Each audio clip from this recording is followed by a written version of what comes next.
하나님의 말씀 민수기 21장 6절로 9절에 있는 말씀을 보도록 하겠습니다. 여호와께서 불뱀들을 백성 중에 보내어 백성을 물게 하심으로 이스라엘 백성 중에 죽은 자가 많은지라. 백성이 모세에게 이르러 가로되 우리가 여호와와 당신을 향하여 원망으로 범죄하였사오니 여호와께 기도하여 이 뱀들을 우리에게서 떠나게 하소서. 모세가 백성을 위하여 기도하며 여호와께서 모세에게 이르시되 불뱀을 만들어 장대 위에 달라 물린 자마다 그것을 보면 살리라. 모세가 녹뱀을 만들어 장대 위에 다니 뱀에게 물린 자마다 녹뱀을 쳐다본 즉 살더라. 아멘. 지난번에 이 말씀을 가지고 회개에 대해서 제가 설교를 했는데 어떤 분들은 그 부분이 이해가 좀 잘 안 된 것 같아요. 왜냐하면 기존에 가지고 있던 회개의 개념을 자기 고정관념 속에서 회개 개념들을 가지고 있기 때문에, 그래서 오늘은 그 얘기를 좀 더 하려고 생각을 가졌습니다. 회개가 죄를 뉘우친다. 그래서 어떤 사람들은 철저하게 죄를 뉘우치기 위해서 기도를 시작합니다. 있는 힘껏 그 죄를 위해서 회개를 하는 기도를 해요. 내가 하나님 앞에 기도를 했는데 그 기도가 상달돼야 되는데 상달되지 못하면 너무나 아깝잖아요. 그래서 제가 이 말씀을 드리는 거예요. 회개의 의미가 죄를 뉘우치고 죄를 회개하고 죄를 갖다가 자백하고 뉘우치고 여기다 자복하고 이런 말들을 쓸 수가 있어요. 자복하고 하나님께 돌아오는 거예요.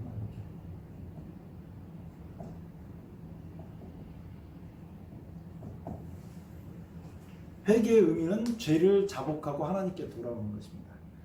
이렇게 이제 정리를 해놓고 잠언 28장 13절에 보면 이런 말씀이 있어요. 자기의 죄를 숨기는 자는 형통치 못하나 죄를 자복하고 버리는 자는 불쌍히 여김을 받으리라. 누구한테 죄를 자복합니까? 누구한테? 저한테요. 목사인 저한테 죄를 자복하면 내 죄가 사해졌느니라 그렇게 하면 죄가 자복한 그 죄가 사해집니까? 대상을 잘 골라야 되는 것입니다. 죄를 뉘우치고 자복한다고 하는 그 의미가 자기가 죄에 대한 값을 너무 두려워해서 혹은 죄가 너무 부끄러워 창피해서 죄를 갖다가 막 자복하는데 그 자복하는 대상이 사람이 돼서는 절대 안 된다는 거죠. 시편 30편 5절에는 내가 이르기를 내 영혼을 여호와께 자복하리라고, 대상이 누구냐면 하나님이어야 된다고 말하는 것입니다. 죄를 뉘우쳐도 그 뉘우치는 죄를 갖다가 자복하는 대상이 누구한테 자복하라고요? 하나님께 하라고 하는 것입니다. 내가 이르기를 내 허물을 여호와께 자복하리라고 주께 내 죄를 아뢰고 내 죄악을 숨기지 아니하였더니, 내 죄를 숨기지 않았대요. 곧 주께서 내 죄의 악을 사하셨나이다. 그래서 하나님께 죄를 자복하면 죄를 사해준다는 것은 틀림없는 사실이, 이건 가장 큰 역사라고 제가 얘기했어요. 다윗이 우리아의 아내 바시바를 취하고 그 다음에 우리아를 죽인 다음에 선지자 나단이 자기한테 왔을 때 다윗이 이런 기도를 했습니다. 시편 51편이죠. 우리가 회개를 할 때는 시편 51편을 굉장히 중요하게 생각하며 읽는 말씀드립니다. 한번 시편 51편을 보겠습니다. 하나님 말씀은 어떤 경우에든지 아멘 할 수 있어야 돼요. 시편 51편 1절요. 하나님이여 주의 인자를 쫓아 나를 긍휼히 여기시며 주의 많은 자비를 쫓아 내 죄가를 도말하소서. 용서한다는 개념을 지금 설명하는 거예요. 하나님께서 내 죄가를 어떻게 해달라고요? 없애버리라고요. 나의 죄악을 맑게 씻기시며 내 죄를 깨끗이 제하소서. 이 죄가요 너무 더러운 거예요. 어떤 이야기는 친구는 잊어버렸어요. 근데 나는 그 친구한테 정말 잘못한 일이 생각이 나거든요. 그게 얼마나 이게 생각하면 창피한지 모르겠어요. 그 친구는 나랑 친하고 그런데도 불구하고 나는 그 친구한테 잘못했어요. 그래서 제가 사과를 쓱 했거든요. 그랬더니 그 친구는 생각도 안 난대요. 근데 그 어렸을 때니까 그때는 생각이 더 부족했잖아요. 너무너무 창피한 거예요. 그러니까 죄의 값도 두렵고 죄값을 지고 그대로 있으면 영영한 불에 들어간다는 그런 두려움도 있지만 죄가 너무 창피하니까 자기가 생각해도 상상하지 못한 죄를 지었잖아요. 다윗이. 나의 죄악을 맑게 씻기시며 내 죄를 깨끗이 제하소서. 대전하는 내 죄과를 나오니 내 죄가 항상 내 앞에 있나이다. 자기 죄가요, 자기 앞에 딱 기다리고 있다. 내가 주께만 범죄하여 주의 목전에 악을 행하였사오니. 아닌데요? 우리한테도 죄를 지었고 누구한테도 죄를 지었어요? 바세바한테도 죄를 지었잖아요. 왕권을 이용해서 다른 남자의 부인, 다른 남편 있는 부인을 갖다가 취했으니까 이것은 바세바한테도 죄를 진 거고 우리아한테도 죄를 진 거예요. 그런데도 불구하고 다시 이렇게 기도했어요. 내가 주께만 범죄하여, 이렇게 얘기한 거예요. 희한하잖아요. 다윗이 뭘 알고 있었냐면 자기의 죄를 위해서 짊어질 십자가를 지실 예수님을 한 거예요. 그래서 이렇게 얘기합니다. 자기의 죄는 바세바에게서도 우리아에게서도 다 예수님께서 가져가서 다 십자가에서 짊어지시고 십자가에서 죽으실 것이었기 때문에 누구한테 범죄했다고 하냐면 예수님께 범죄했다고 얘기합니다. 내가 주께만 범죄하여, 우리가 예수 죽인 것을 짊어짐은, 그렇게 지난 시간에 제가 말씀드렸잖아요. 내가 주께만 범죄하여 주의 목전에 악을 행하였사오니 주께서 말씀하실 때 의로우시다 하고 판단하실 때 순전하시다 하리이다. 주님께서 선포를 주시는 거예요. 어떻게요? 죄를 주님께서 짊어지시고 십자가에 죽으셨기 때문에 주께서 말씀하실 때 의로우시다 라고 얘기한다. 기가 막히죠. 그렇게 악독한 죄를 지었는데 너 순전한 사람이, 너 깨끗한 사람이야, 이렇게 해준다고요. 우리아 입장에서는 엄청 억울할 것 같잖아요. 그죠? 그냥 인간적인 잣대예요. 우리아가 천국에 가서 다윗을 보면 그 죄가 하나도 생각이 안 나요. 왜냐하면 그 죄를 누가 짊어졌어요? 예수님. 그러니까 우리 인간적인 계산으로 성경을 보면 안 돼요. 성경은 생명의 말씀이에요. 그런데 요즘에 교회에 이상한 것이 들어왔어요. 죄를 누구한테 자복한다고요? 죄를 뉘우치고 자복한다고 하는 말은 죄를 누구한테 한다고요? 하나님께 한다고 해요. 이 말씀 같이 찾아보겠습니다. 요한일서 2장 22절. 아주 중요한 말씀입니다. 요한일서 2장 22절. 거짓말하는 자가 누구냐? 여기에 누가 나오면 거짓말하는 자가 나와요. 거짓말하는 자. 거짓말하는 자가 누구냐? 예수께서 그리스도이심을 부인하는 자가. 예수님은 뭐라고요? 그리스도. 우리는 보통 예수 그리스도 그렇게 얘기하는데 예수께서 그리스도임을 부인한다고요. 부인하는 자가 아니뇨. 그 다음에 뭐라고 나오냐면 아버지와 아들을 부인하는 그가 적그리스도이니. 이 예수께서 그리스도를 부인하고 아버지와 아들을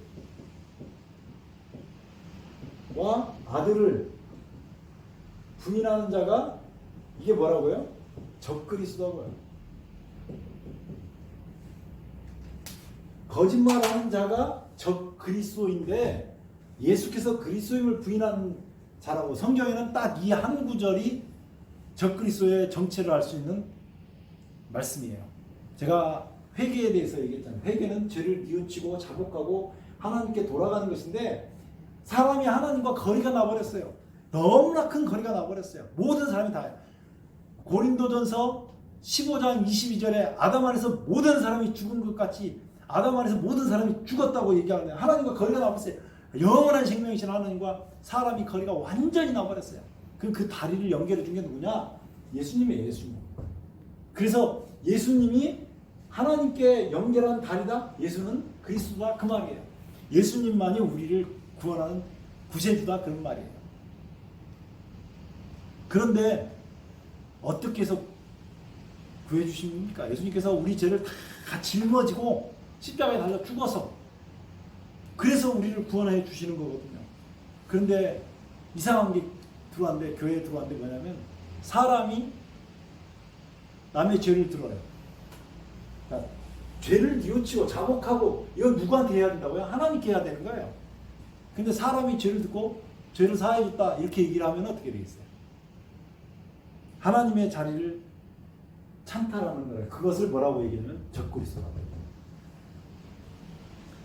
여기 듣는 말씀을 듣는 모든 사람들이 사람한테 죄를 고백해야 된다고 하는 그 얘기를 듣는 순간 그 사람으로부터 아주 빨리 멀어져야 됩니다. 제가 과거에 그런 얘기를 했어요. 제가 성경을 잘 가르쳐서 여러분들이 감동을 많이 받고 하나님을 발견했어요. 그런데 어느 날 제가 빽가닥 돌아서 제가 죄를 사해 주겠습니다. 그럼 뒤도 돌아오지 말고 저한테서 멀어져야 된다고 얘기를 했어요. 우리가 하나님께 가는 유일한 길, 죄를 버리고 가는 유일한 길은 십자가밖에 없습니다. 그 얘기를 하는 거예요. 그게 이 말씀인 거예요. 그런데 이렇게 회개하는 과정에는 세 가지가 있다고, 회개에 하나님 앞에 돌아가는 그 회개하는 패턴에는 세 가지가 있다고 얘기해요. 몇 가지가 있다고요? 세 가지가. 그게 누가복음 15장에 보면 이렇게 나옵니다. 누가복음 15장 3절. 예수께서 저희에게 이 비유로 이르시되 너희 중에 어느 사람이 양 100마리가 있는데 그 중에 하나를 잃으면 99마리를 길에 두고 그 잃은 것을 찾도록 찾아다니지 아니하느냐. 또 찾은즉 즐거워 어깨에 메고 집에 와서 그 벗과 이웃을 불러 모으고 말하되 나와 함께 즐기자 나의 잃은 양을 찾았노라 하리니 내가 너희에게 이르노니 이와 같이 죄인 하나가 회개하면 하늘에서 회개할 것 없는 의인 99을 인하여 기뻐하는 것보다 더하리라 그랬죠. 보면 첫 번째로 예수님께서 하신 그 잃은 양의 비유가 나와요. 두 번째는 그 다음에 나오죠. 8절. 어느 여자가 10 드라크마가 있는데 하나를 잃으면 등불을 켜고 집을 쓸며 찾도록 부지런히 찾아다니지 아니하겠느냐. 또 찾은즉 벗과 이웃을 불러 모으고 말하되 나와 함께 즐기자. 이런 드라크마를 찾았노라 하리라. 내가 너에게 이르노니 이와 같이 죄인 하나가 회개하면, 또 여기도 회개라는 말이 나오잖아요. 이와 같이 죄인 하나가 회개하면 하나님의 사자들 앞에서 기쁨이 됩니다. 두 번째는 이런 드라크마 이야기가 나와요. 이건 은전 얘기하는 거예요. 은전. 세 번째는 이런 아들 이야기는 끝까지 나옵니다. 이런 아들의 이야기는 32절까지 나와요. 이렇게 세 가지가 나와요. 세상에 있는 모든 사람들은 이 세 가지 패턴을 통해서 회개해서 하나님께 들어옵니다. 이게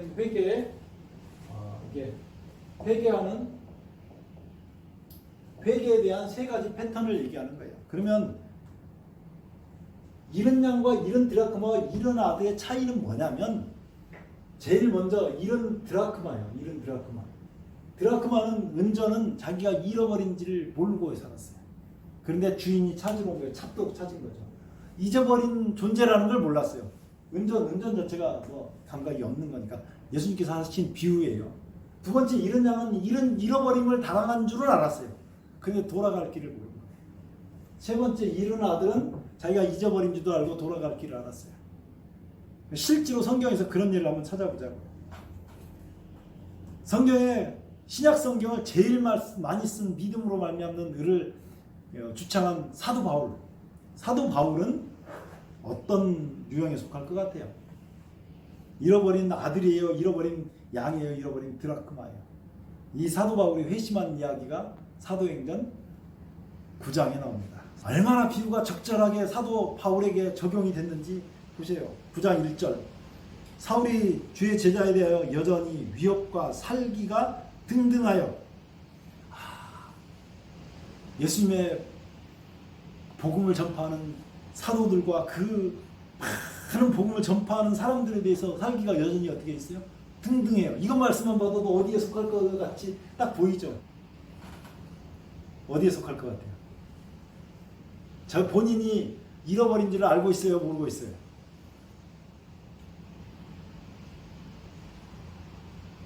본인이 만약에 잃어버린 양이라 그러면 하나님 앞에 부르짖을 텐데, 잃어버리지 않고 자기는 찾은 바 되었다고 생각하니까 어떻게 하고 있어요? 여전히 살기가 등등해서 이런 드라크마예요. 사도 바울은 살기가 등등하여 대제사장에 가서 다메섹 여러 회당에 갈 공문을 청하니 이는 만일 그들을 쫓는 사람을 만나면 물은 남녀하여 결박하여 예루살렘으로 잡아오려 합니다. 본인이 잃어버린 줄도 모르고 그렇게 살고 있는 사람이에요. 사울이 행하여 다메섹으로 가까이 가더니 호련히 하늘로서 빛이 저를 둘러 비치는지라. 땅에 엎드려져 들음에 소리가 있어 가는데 사울아 사울아 내가 어찌하여 나를 핍박하느냐. 사울은 그때까지 몰랐어요. 부지런히 예수님께서 쓸고 그렇게 샀는 거예요. 언제부터 쓸었냐면 스데반을 사도 바울이 죽일 때부터. 스데반이 그렇게 기도하잖아요. 이 죄를 저들에게 돌리지 마옵소서. 스데반이 하던 이 기도가 사도 바울의 마음속에, 이 사울이라는 청년의 마음속에 감동을 확 줬어요. 나중에 그것이 사도 바울의 간증에 나와요. 가시채로 뒷발질하기가 내게 고생이니라. 예수님이 그렇게 얘기했다고. 여기는 이 대목만 나오지만 그렇게 나오거든요. 가시채로 뒷발질한다는 게 뭐예요? 분명히 양심을 찔려오는 양심의 소리는 들리는데 하나님 백성을 이렇게 잡아 죽이려고 하고 있다고. 까맣게 하나님도 잊어버리고 자기는 하나님을 위해서 열심히다고 생각했지만 하나님도 잊어버리고 그 다음에 잃어버림을 당한 존재라고 하는 것 자체도 알 수 없었던 사도 바울에게 예수님께서 나타나서 이렇게 얘기하신 것입니다. 사울아 사울아 네가 어찌하여 나를 핍박하느냐. 그랬더니 사도 바울이 대답합니다. 이런 정도 되면 사도 바울이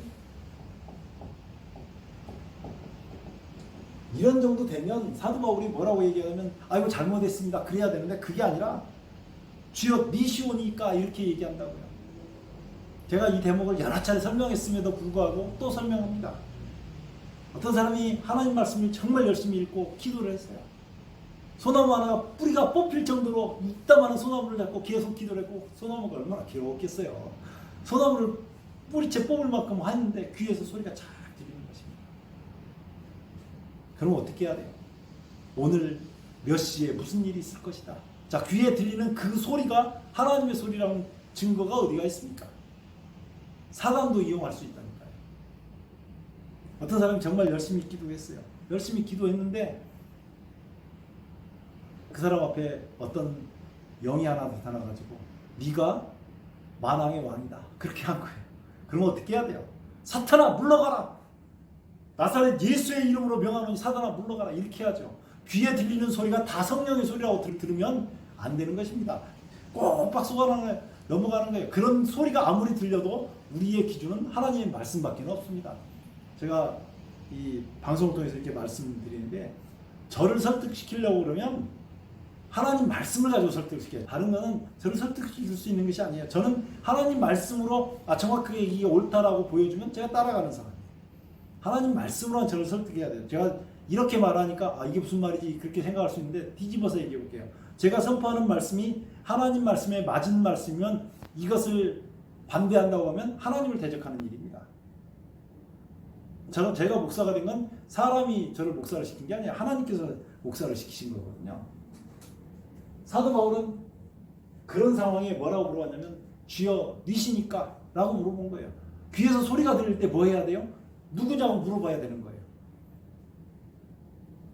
귀에서 소리가 들리는 소리가 성령의 소리라고 인정해버리면 안 돼요. 어떤 목사님이 와서 자기는 계속 귀에 소리가 들린다고 그래요.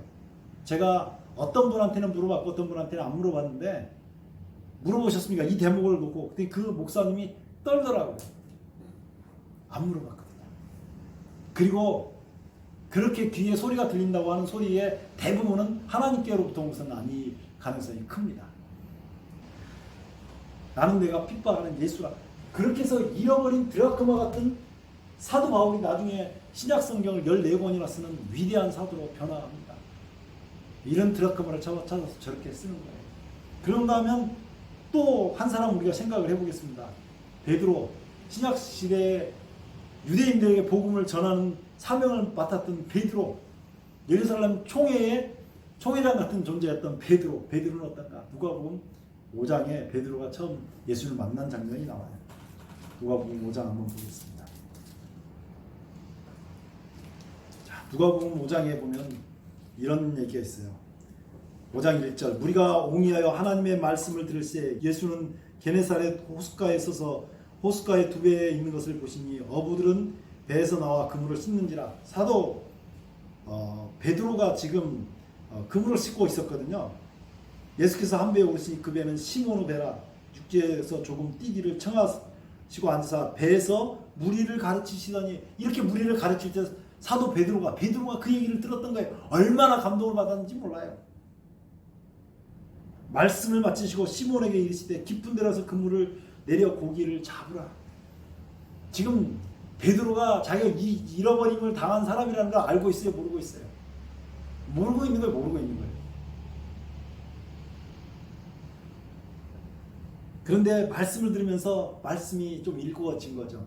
그래서 시몬이 이렇게 대답합니다. 시몬이 대답하여 가로되 선생이여, 우리가 밤이 맞도록 수고를 하였으되 얻은 것이 없지만은 말씀에 의지하여 내가 그물을 내리리이다. 예수님께서 선포하는 말씀이 베드로에게 깊은 감동을 줬기 때문에 베드로가 그 말씀에 의지해서 그물을 내렸어요. 그런데 그물이 2배에 가득 차도록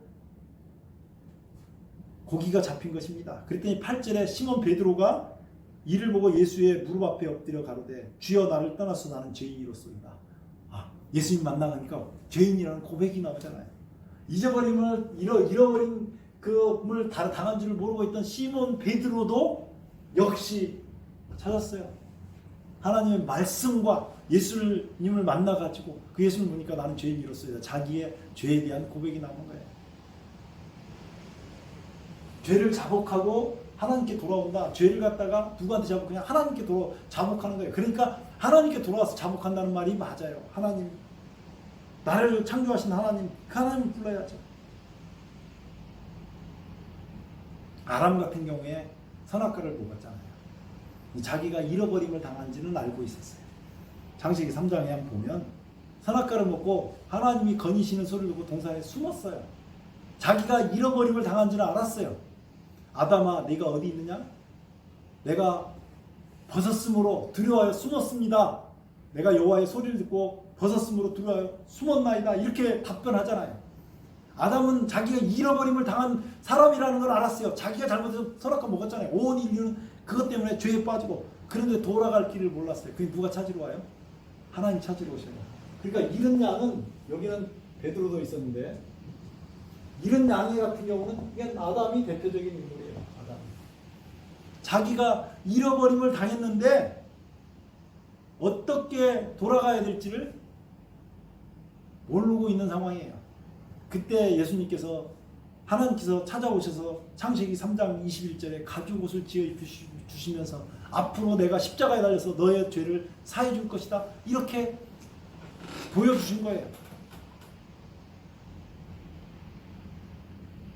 다윗 얘기는 아까 했죠. 다윗이 죄를 짓고 그렇게 했을 때 다윗은 자기가 잃어버린 짐을 알았죠. 그런데 돌아갈 길을 몰랐어요. 나단 선지자를 보냈어요. 하나님께서 보내가지고 회개하도록 한 거예요. 죄를 자복하고, 하나님, 내가 범죄하였습니다. 내가 죄를 범죄하였습니다. 그런데 죄를 낱낱이 철저하게 회개한다고 해서 자복 내가 어떻게 해가지고 죄를 졌습니다. 이렇게 얘기했나요? 하나님, 내가 주님 앞에 범죄하였습니다. 그랬더니 오케이, 너 사해줬다. 이렇게 나오잖아요. 성경을 잘 읽어보면 자세히 나온다니까요.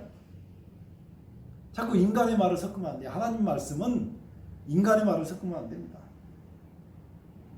다윗도 이런 양 같은 사람이었어요. 다윗도 이런 양 같은 사람이었어요. 베드로 잃어버린. 그럼 이런 아들 같은 사람은 어떤 사람이냐면, 첫 번째로 우리가 예를 들 수 있는 사람이 아벨과 가인입니다. 자, 이런 상태로 그냥 있는 사람은 가인 같은 사람이에요. 이런 드라크마 상태에서 하나님께서 찾으러 왔는데 불구하고 자기가 거절하면 이런 상태로 있는, 이런 드라크마 상태. 예수님께서 그 제사장들에게도 수없이 많이 하나님 말씀으로 말씀해 줬잖아요. 얼마나 많은 사람들이 하나님 말씀을 들었어요. 근데 요한복음 6장에 보면 많은 사람이 하나님 말씀을 듣다가 예수님께서 내가 생명의 떡이라고 하니까 사람들이 많이 떠나갔단 말이에요. 잃어버림을 당한 상태에 있던 사람들이 하나님께서 찾으러 왔을 때 그것을 거절하면 잃어버림을 당하는 거예요. 그 잃어버린 상태가 있는 거예요. 지금 아담의 아들 아벨과 가인의 얘기를 지금 설명하면서 얘기하는 거예요. 두 사람 다 잃어버림을 당한 줄 알았어요. 근데 두 사람 다 돌아가는 방법을 알았어요. 어떻게 해요? 십자가를 붙들면 된다는 걸 알았어요. 그래서 구약시대에는 아직 십자가 오기 전이니까 그 십자가를 예표하는 번제를 드려서 하나님께 올려드려야 됐습니다. 근데 아벨은 양을 잡아서 제사를 드렸고 가인은 곡물을 드렸어요. 두 가지가 땅의 수산이라고 이제 성경에 나오는데 두 가지가 차이가 있어요. 하나는 예수님의 십자가를 붙드는 것이고 하나는 예수님의 십자가가 없는 거죠. 잃어버림을 당한 그 아들이 하나님께 돌아올 때, 죄인이 하나님께 돌아올 때는 반드시 십자가가 있어야 돼요. 그러니까 죄를 뉘우치는 것도 뉘우치는 거지만 그것이 아무리 거룩하고 아무리 철저해도 십자가 붙들지 못하면 안 된다고 하는 것입니다. 마태복음 8장 한번 보겠습니다. 마태복음 8장 5절요. 예수께서 가버나움에 들어가시니 한 백부장이 나와 간구하여 가로되 주여 내 하인이 중풍병으로 집에 누워 몹시 괴로워하나이다. 백부장이면 상당히 권위가 있는 사람입니다. 백부장이 그렇게 얘기하니까 주님께서 내가 가서 고쳐줄 것이다 라고 말씀하셨어요. 그런데요, 백부장이 8장 8절에 기가 막힌 신앙 고백을 하나 합니다. 백부장이 대답하여 가로되 주여 내 집에 들어오심을 나는 감당치 못하겠사오니 다만 말씀으로만 하옵소서. 지금 이 백부장은 예수님이 말씀하면 천지도 창조할 수 있다고 하는 고백을 하고 있는 거예요. 하인의 몸에 든 병을 의사는 절대 못 고치고 누구한테 와서 고친다고 하는 거예요. 예수님께 와서 고쳐달라고 하는데 그냥 말씀만 하시면 고친다고 하는 것을 아는 거예요. 하나님께서 말씀으로 태초에 천지를 창조하셨잖아요. 이 백부장은 그런 믿음이 있었던 사람이에요. 말씀만 하옵소서. 그러면 하인이 낫겠습니다. 얼마나 위대한 믿음이에요. 이 백부장은 예수님만 붙들면 하인이 나을 줄 알았어요. 다시 말하면 이 백부장은 돌아오는 길도 알았다는 거죠. 그래서 그렇기 때문에 이런 아들의 비유에 들어간 것이에요. 여기는 아벨이 있고 백부장이 있어요. 뭐 이런 얘기는 얼마든지 할 수 있어요. 자기의 인생을 진짜로 예수를 만난 사람이라면 이 세 가지 중에 어떤 패턴에든지 본인이 속한다 그 말이에요. 대부분은 이런 드라크마에 속할 가능성이 큽니다. 자기는 인지 못했는데 어느 날 하나님께서 계속 역사에서 어떤 사람은 일평생 역사에서 그래서 하나님께 돌아오는 사람들도 있어요. 고린도전서 15장 31절요. 이런 회개가 한 번만 이루어지는 것이 아니에요. 고린도전서 15장 31절. 제가 고린도전서 15장은 정말 중요한 장이라고 말씀을 드렸어요. 형제들아 내가 그리스도 예수 우리 주 안에서 그리스도 예수 안에서 자, 예수 안에 있는 사도 바울이에요. 이미 다메섹에서 예수를 만난 사도 바울이에요. 그럼에도 불구하고 주 안에서 가진 바 너에게 대한 나의 자랑을 두고 단언하노니 나는 자랑할 것이 이거밖에 없다고 단언해요. 뭐라고요? 나는 날마다 죽노라. 아니 왜요? 날마다 죽노라. 사도 바울이 뭐라고 얘기했어요? 나는 날마다 죽노라 이렇게 얘기했어요. 글씨를 그냥 나는 날마다 죽는다라고 사도 바울이 얘기했어요. 어떻게 하니까 사도 바울이 날마다 죽습니까? 이 이야기를 하기 전에 베드로 이야기를 잠깐 더 해야 합니다. 우리가 누가복음 22장 베드로가 3년 동안 예수님을 쫓아다녔어요. 나는 죄인이로소이다 거듭났단 말이에요. 거듭났던 베드로가 3년 동안 예수님을 쫓아다녔으니 얼마나 거룩해졌겠어요. 예수님과 우리가 3년 산다 그러면 세상의 다른 사람들보다 우리가 얼마나 거룩해졌겠냐고요. 근데 그 제자들이 예수님이 십자가에 달린다는 얘기를 하기 전에 다툰 것입니다. 24절에 보면 누가복음 22장 24절에 보면 또 저희 사이에 그 중에 누가 크냐는 다툼이 나는지라. 누구하고 3년 있었는데요? 예수님하고 3년 있었는데 그 예수님의 교육이 실패한 것 같아요? 성공한 것 같아요? 실패했죠. 예수님의 교육이 실패한 것처럼 보인단 말이에요. 인간적인 눈에는. 예수님과 3년을 다녔으면 거룩하게 돼가지고 적어도 작은 예수가 돼 있어야죠. 적어도 여기 계신 분들보다 내가 더 잘났다라고 생각 안 하고 여기 계신 분들을 적어도 예수님처럼 섬겨야죠. 우리가 다 그런 모습을 하려고 얼마나 노력을 하냐고요. 근데 어느 순간에 보면 탁 뭐가 올라온다고요. 누가복음 22장 56절에 보면 한 비자가 베드로가 불빛을 향하여 앉은 것을 보고 주목하여 그러되 이 사람도 그와 함께 있었느니라 하니 베드로가 부인하려되 이 여자여 내가 저를 알지 못하노라. 제가 지난번에 설교했었어요. 3번을 부인한 거예요. 61절 주께서 돌이켜 베드로를 보시니 베드로가 주의 말씀 곧 오늘 닭 울기 전에 내가 3번 나를 부인하리라 하심이 생각나서 베드로의 그 얼굴에다가 예수님이 빛을 비추셨다 그러잖아요. 하나님의 영광을 아는 빛을 베드로의 마음에 비추신 거예요. 그것이 뭐라 그랬어요? 십자가에서 내가 너를 위해서 죽어주마라고 하는 그 사랑의 빛을 쫙 비치시니까 베드로가 양심이 쫙 찔렸어요. 베드로가 주의 말씀 곧 오늘 닭 울기 전에 내가 3번 나를 부인하리라 하심이 생각나서 밖에 나가서 심히 통곡하니라. 베드로에게 했던 교육이 뭐냐면 너는 안 된다라고 하는 교육을 합니다. 너는 절대로 네가 노력해서 선하게 될 수가 없다. 제자들에게 3년간 하신 교육이 뭐냐면 인간은 아무리 노력해도 아무리 철저한 회개를 해도 아무리 죄하고 대항해서 싸워도 인간은 절대로 선하게 될 수 없다라고 하는 교육을 하신 거예요. 3년 반 동안 예수님께서 그 교육을 하신 거예요. 인간은 절대로 선하게 될 수 없다. 그래서 내가 십자가를 져주러 왔다. 그 얘기를 하신 거거든요. 그것이 제자들의 교육에서 나타난 거예요. 제자들이 아무리 철저히 교육을 받았어도 거룩하게 될 수 없다라고 얘기하는 것이에요. 인간이 거룩해 보이고 포장되고 좋은 위치에 있고 높은 위치에 있고 좋은 집에 살고 그렇게 하면 거룩해집니까? 절대 아니에요. 자기 위치가 그래서 학식이 좀 높아지면 거룩해집니까? 절대 아니라고 얘기하는 거예요. 그래서 사도 바울이 나는 날마다 죽는다고 얘기해요. 날마다 죽어야 돼. 베드로가 새벽마다 되면 새벽에 오는 닭 소리를 듣고 베드로가 깨어나서 울었다는 거예요. 주님, 나는 주님을 부인할 수밖에 없는 성정을 갖고 태어난 사람입니다. 주님, 오늘 나를 붙들어 주셔서 내가 주님을 부인하지 않게 해 주옵소서. 베드로가 날마다 그렇게 사도 바울이 자기가 스데반을 쳐 죽였잖아요. 그 얼마나 많은 사람들을 감옥에 집어넣고 사람들을 죽였는데 하나님 백성들을 내가 하나님 오늘 또 하나님 있는 백성들을 핍박하지 않고 복음을 증거하게 해 주옵소서. 그게 날마다 죽은 것입니다. 그 날마다 뭐 했어요? 회개하는 거예요. 베드로가 이 두 번째는 잃은 아들 있죠. 예수님을 3번 부인했어요.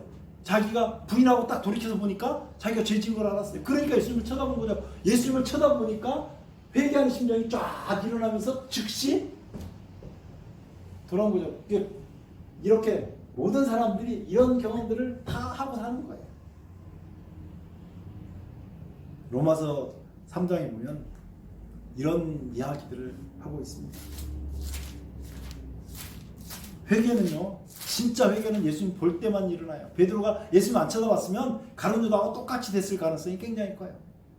자기 은전 던져놓고 가서 목매달아 죽는 거죠. 자기 죄가 너무 크니까 하나님의 아들을 못 박아버린 죄가 얼마나 크겠어요. 근데 그게 모든 인류가 가지고 있는 죄라고 제가 말씀드렸어요. 로마서 3장 10절 기록한 바 의인은 없나니 하나도 없으며 깨닫는 자도 없고 하나님을 찾는 자도 없고 다 치우쳐 한 가지로 무익하게 돼. 그래서 율법에 올려놓으니까 율법이 너는 죽어야 된다라고 얘기하는 거예요. 우리가 알거니와 무릇 율법에 말하는 바는 율법 아래 있는 자들에게 말하는 것이니 이는 모든 입을 막고. 입을 막는다고 왜 입을 막아요? 할 말이 없어요. 하나님의 법 앞에 딱 들어서니까 할 말이 없는 거예요. 그러므로 율법의 행위로는 그 앞에 의롭다 하심을 얻을 육체가 없는 율법으로는 죄를 깨달으리라. 깨닫고 보니까 죽게 생긴 거예요. 죽게 생긴 거예요. 하나님의 말씀에서 예수 그리스도를 발견하면 회개가 일어나는데 회개는 죄를 뉘우치고 하나님께 돌아가는 것이 회개라고 했어요. 그런 역사가 일어나는데 그래서 날마다 죽는 경험을 하는데 그렇게 됐을 때 성령께서 역사하셔가지고 우리가 하나님의 뜻을 이루게 되는 사람이 된다라고 성경은 얘기하고 베드로 후서 3장 9절에 이런 말씀이 있습니다. 주의 약속이 어떤 이에 더디다고 생각하는 것 같이 더딘 것이 아니라 오직 너희를 대하사 오래 참사 아무도 멸망치 않고 다 회개하기에 이르기를 원하시느니라. 다 죄를 자복하고 주님께 돌아오기를 기다리고 계신다. 그 말을 하고 있는 거예요. 오늘요, 제가 회개의 개념을 얘기했는데, 회개는, 진짜 회개는 주님 보면 일어납니다. 우리 양심을 비추는 하나님의 영광을 아는 빛이 말씀을 듣는 모든 분들 마음속에 비춰져서 회개하는 심령이 일어나게 되기를 예수 그리스도의 이름으로 축원합니다. 기도하겠습니다. 우리를 위해서 십자가에 달려 죽으신 주님 은혜에 감사를 드립니다. 우리는 너무나 부족하고 연약하여 주님 앞에 아무것도 아님을 고백합니다. 주님, 이 부족하고 죄 많은 우리의 삶을 받으셔서 십자가의 보혈로 갈갛게 씻겨주시며 주님의 것 되도록 은혜를 베풀어 주시옵소서. 날마다 죽는 경험을 하게 하시며 이 회개의 물결이 세계 어느 곳이든지 이가 일어나게 하시며 회개하는 심령 위에 주님 은혜를 베풀어 주셔서 성령을 받고 복음으로 세상 끝까지 환하게 증거할 수 있도록 은혜 베풀어 주시옵소서. 우리를 사랑해서 십자가에 피 흘리신 예수 그리스도 이름으로 간절히 기도드리옵나이다. 아멘.